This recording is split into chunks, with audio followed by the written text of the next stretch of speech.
Aqui estão as torturas mais brutais feitas contra mulheres ao longo dos séculos. Já ouviu falar de cadeiras de mergulho? Bem, elas não são tão confortáveis quanto parecem. Esses dispositivos também eram conhecidos como cadeiras de humilhação e eram cadeiras especiais usadas como forma de punição, especialmente para mulheres na Europa medieval. Elas eram projetadas especificamente para disciplinar indivíduos acusados de comportamentos considerados inaceitáveis na época. Entre os punidos estavam mulheres acusadas de serem fofoqueiras ou até mesmo proprietárias de negócios que supostamente enganavam seus clientes ou se envolviam em práticas antiéticas. A cadeira de mergulho era feita de madeira extremamente resistente para suportar o uso repetido e as condições severas do processo de punição. A ofendida era colocada na cadeira e, para maior segurança, uma faixa de ferro era colocada ao redor de seu corpo. Essa faixa de ferro era importante porque garantia que a vítima permanecesse firmemente no lugar e não caísse acidentalmente ou intencionalmente da cadeira durante o castigo. Depois de prender a ofendida, o ato de punição começava. Ela era completamente submersa, cadeira e tudo, em um corpo de água várias vezes.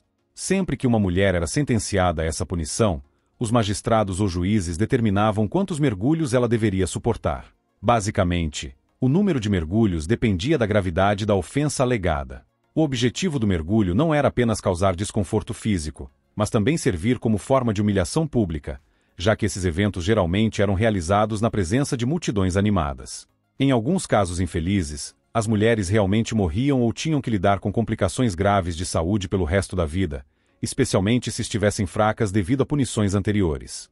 Na verdade, na Idade Média e até o início do século XVIII, a prática do mergulho era usada como forma de determinar se um suspeito era uma bruxa. Durante esse período, os julgamentos de bruxas eram comuns, e as autoridades acreditavam que, sempre que uma pessoa, especialmente uma criança, desaparecia, significava que uma bruxa a havia sequestrado e comido. Então, um suspeito era levado à frente, e seu polegar direito era amarrado firmemente ou pregado ao dedão do pé esquerdo.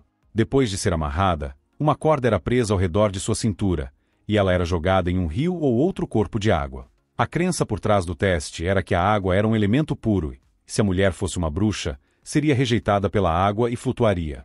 Mas, se ela não fosse uma bruxa, afundaria no fundo da água. Ou seja, era uma situação sem saída. Independentemente do resultado, significava apenas uma coisa: morte. Houve casos em que a mulher foi considerada inocente, mas ainda assim morreu devido à negligência ou a testes desumanos como esse. As cadeiras de mergulho eram verdadeiramente terríveis. A mordaça de ferro, quando falamos de mordaças de ferro, o que vem instantaneamente à mente é como elas eram cruéis e desumanas. Era uma forma de tortura que teve origem na Escócia durante os anos 1500. Essa prática era direcionada principalmente às mulheres e era realizada usando um dispositivo conhecido como bridal do escárnio, às vezes chamado de bridal das bruxas. Esse instrumento de tortura era usado como ferramenta para oprimir e humilhar publicamente mulheres que eram percebidas como excessivamente falantes ou queixosas. Essa peça de metal incluía uma peça de bridão, normalmente de cerca de 5 centímetros de tamanho, que era forçada a entrar na boca da vítima.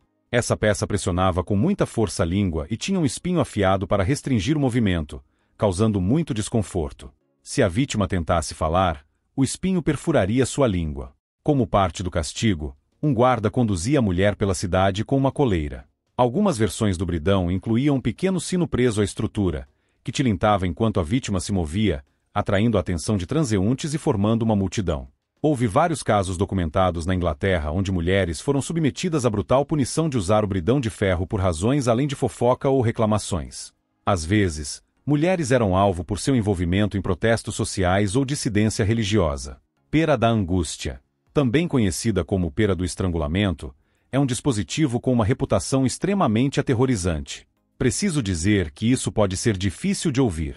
Embora seu uso histórico real seja motivo de debate entre historiadores, acredita-se que o dispositivo de tortura foi inventado durante o início do período moderno. Só de olhar para o design, já é aterrorizante. Ele consiste em um corpo metálico em forma de pera, dividido em vários segmentos em forma de colher. Esses segmentos são conectados a um mecanismo central que permite que eles sejam abertos, seja pela ativação de uma mola ou girando uma chave que controla o dispositivo. Agora é que fica assustador. De acordo com relatos e interpretações de sua função, a pera da angústia era usada para infligir dor ao ser inserida em uma de 3 áreas do corpo: a boca, o reto ou os genitais femininos, dependendo da forma de tortura ou humilhação pretendida. Uma vez inseridos, os segmentos em forma de pera eram expandidos, esticando o orifício de maneira inimaginável. Essa expansão poderia ser tão severa que resultava em engasgamento, lacerações ou mutilação da área afetada. No entanto, a história mostra que não há relatos contemporâneos de primeira mão sobre o uso prático da pera da angústia.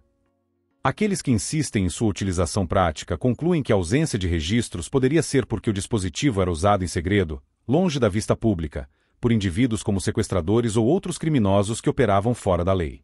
Sugere-se que sequestradores ou interrogadores possam ter usado o dispositivo como um método cruel de silenciar suas vítimas ou forçá-las a obedecer. Outros, entretanto, argumentam que a falta de relatos de primeira mão também poderia se dever à vergonha ou estigma associados ao suposto uso do dispositivo. Vítimas que suportaram torturas tão extremas poderiam ter relutância em compartilhar suas experiências por medo de julgamento ou ostracismo da sociedade.